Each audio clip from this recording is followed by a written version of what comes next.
renunciando a direitos e privilégios. 1 Coríntios capítulo 9, versículos de 1 a 27.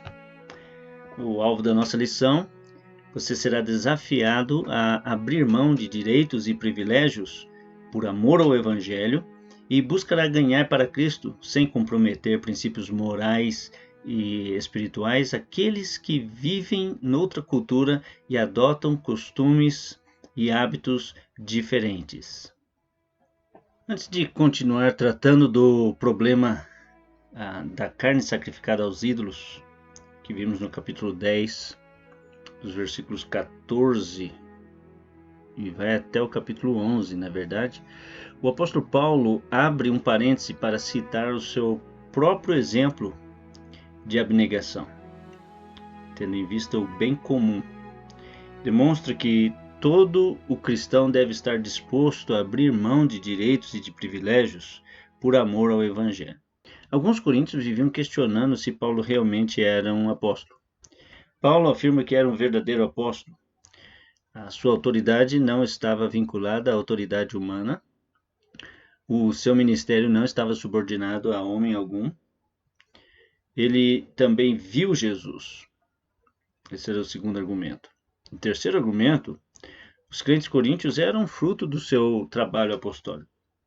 Era o selo do seu apostolado. Ninguém mais do que os coríntios podiam provar a autenticidade da autoridade do apóstolo. Mesmo assim, Paulo não reivindica esses direitos. Ele fala do direito ao sustento, nos versículos 3 e 4. O primeiro deles era o direito de comer e beber. Era como se perguntasse: nós não temos o direito de ser sustentado pela igreja? Quando ele recusou o sustento financeiro da igreja de Corinto, ele não estava negando o direito que os pastores têm de receber salário para a manutenção da vida material. Paulo fez isso porque, na ocasião, entendeu que poderia ser um embaraço para suas atividades. Em várias ocasiões, ele trabalhou na confecção de tendas para se sustentar enquanto pregava o Evangelho. Não consta que Paulo fosse casado, mas se fosse, ele podia reivindicar também o direito de ser acompanhado por sua família. Outros apóstolos eram seguidos por esposa, entre os quais os próprios irmãos de Jesus, filhos de José e de Maria, e Pedro. A igreja devia prover-lhes os devidos cuidados e sustento. Em terceiro lugar, o direito de recompensa pelo serviço prestado também. Veja isso nos versículos 6 e 7. Também era justo que os apóstolos não precisassem de um emprego secular para sustentar o ministério de pregação e ensino da palavra de Deus. Contudo, Paulo não quis ser pesado às igrejas em que trabalhou. Se as pessoas que se dedicam às ocupações terrenas, como soldados, os lavradores, os pastores de ovelhas, se eles têm direito ao sustento, quanto mais aqueles que se dedicam ao serviço do Senhor.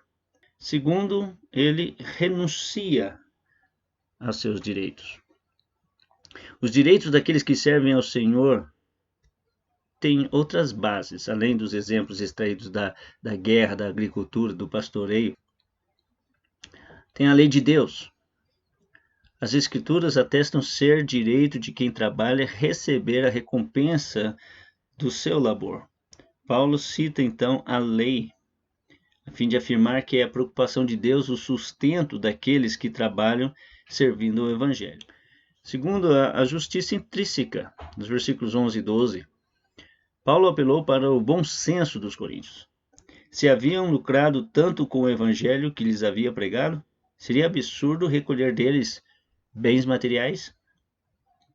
Se outros, alguns coríntios que pregavam a palavra, não tinham esse direito questionado, por que Paulo, que tanto por eles havia feito, o direito era negado? Terceiro, o costume judaico.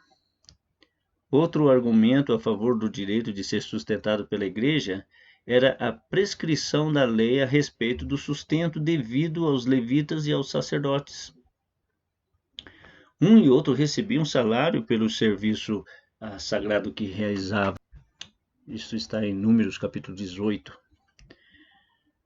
Quarto, a ordem do Senhor. Esse era o último argumento e era indiscutível.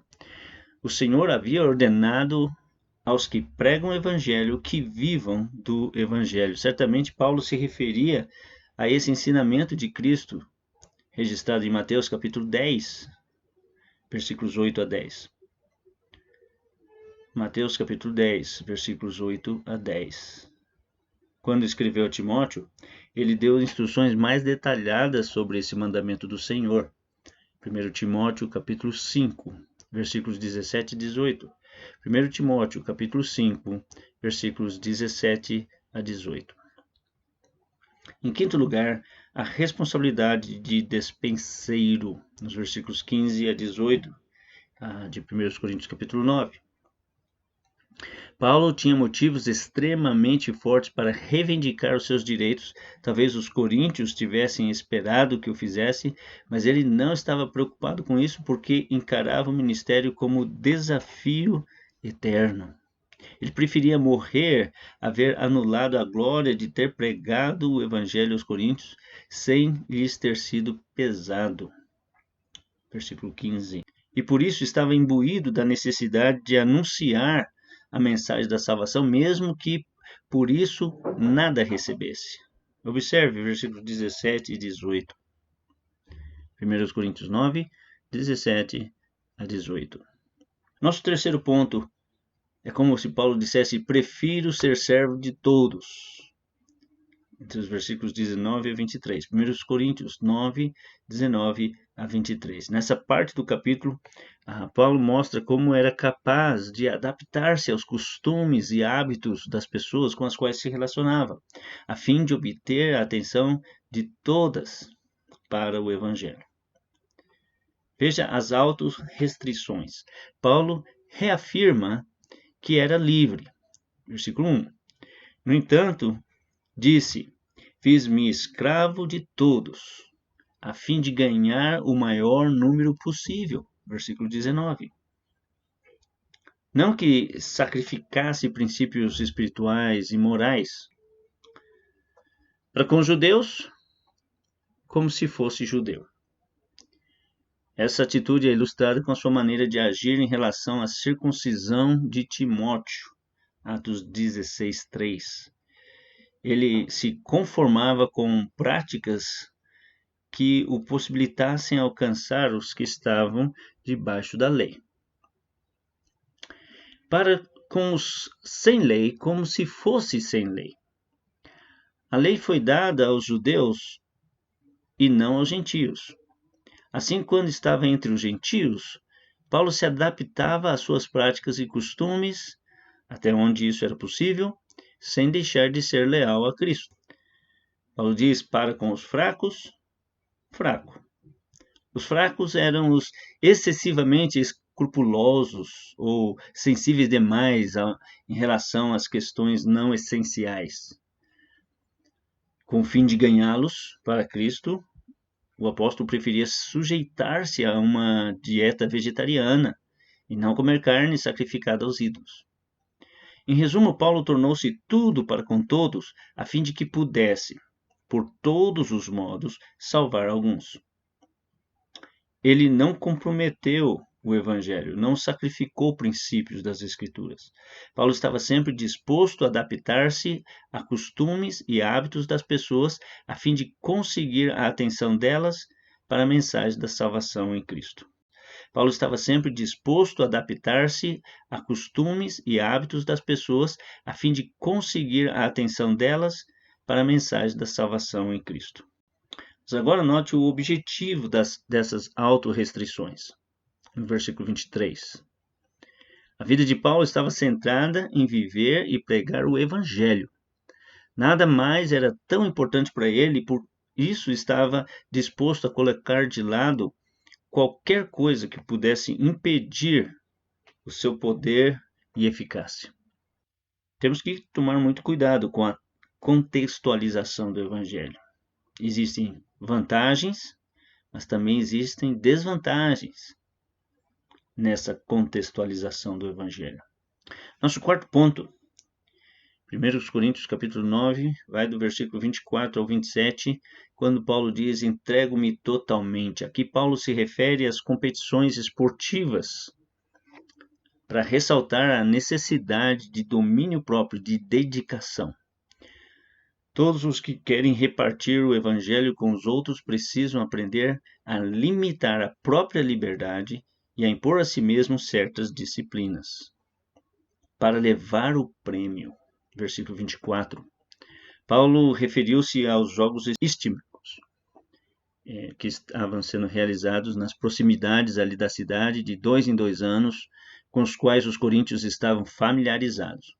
Os participantes dos jogos se submetiam a um rigoroso treinamento durante 10 meses, o último deles em ginásios e pistas de atletismo da cidade.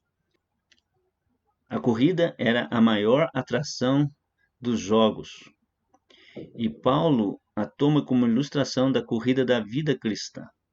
A grande diferença entre essas corridas é que na Olimpíada só um leva o prêmio. Na corrida da vida cristã, todos devem correr como vencedores. O prêmio não é a salvação, mas o galardão pelo serviço fiel, ou o prêmio da soberana vocação de Deus em Cristo Jesus, como ele diz em Filipenses 3,14. Para alcançar uma coroa, versículo 25, o atleta precisa exercer sobre si uma rigorosa disciplina. Em tudo se domina. O cristão, assim como o atleta, exercita o domínio próprio. Gálatas 5,13. A diferença entre ambos é que o primeiro recebia uma coroa corruptível, uma guirlanda de flores ou de folhas que logo murchava, enquanto o atleta cristão ele recebe uma coroa incorruptível, reservada a todos quantos servem ao Senhor fielmente. 1 Pedro 5,4. 1 Pedro 5,4. E ele diz nos versículos 26 a 27, 1 Coríntios 9, para não vir a ser desqualificado. Em virtude do que espera o corredor e atleta cristão, Paulo diz que corre não sem meta. Ele luta não como desferindo golpes no ar. O serviço dele não era sem propósito ou ineficaz. Não perdia tempo, nem desperdiçava energia. Tudo o que fazia tinha o alvo de cumprir o objetivo de Deus para a sua vida. A razão para disciplinar e sujeitar o corpo era para não vir a ser desqualificado, colocado de lado, sentado no banco de reservas. Aquilo que Paulo ensinou aos outros, ele colocou em prática. A vida cristã exige autocontrole, moderação e disciplina.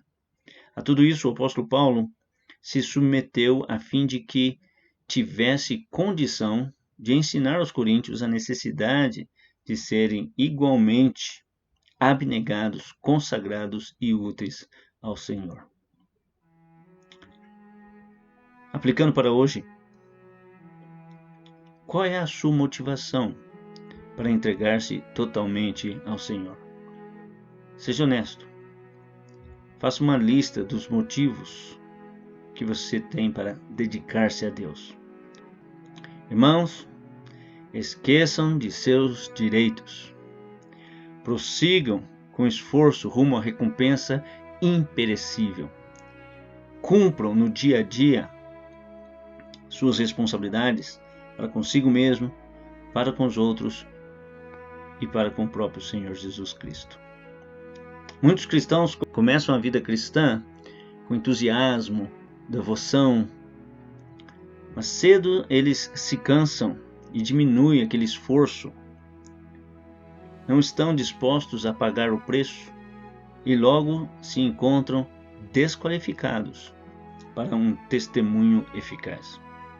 A carne, o mundo, as ocupações diárias, os interesses pessoais, frequentemente a preguiça, impede o crescimento espiritual e a qualificação para o serviço.